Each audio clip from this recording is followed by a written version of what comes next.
এই চিঠিটা লেখার কথা ছিল 2 মাস আগে। জানোই তো মা, লিখতে গেলে খাম পোস্টকার্ড লাগে। আমি কি আর পোস্ট অফিসে একলা যেতে পারি?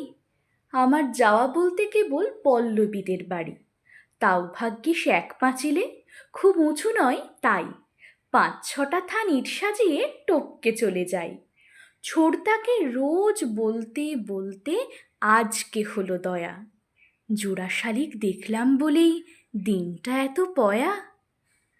তোমার জন্যে আমার মা গো কি মন খারাপ করে, যতই ওরা তোমার ছবি টাঙিয়ে রাখুক ঘরে।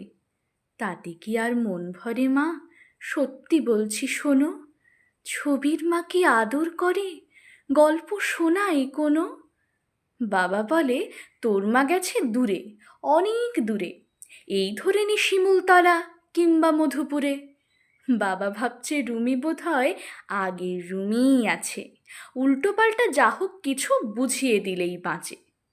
জানি না এই চিঠি তোমার হাতে পড়বে কিনা, তুমি তো আর আসবে না, তাই আসতেও লিখছি না। একটা কথা চুপি চুপি লিখছি তোমায় শেষে।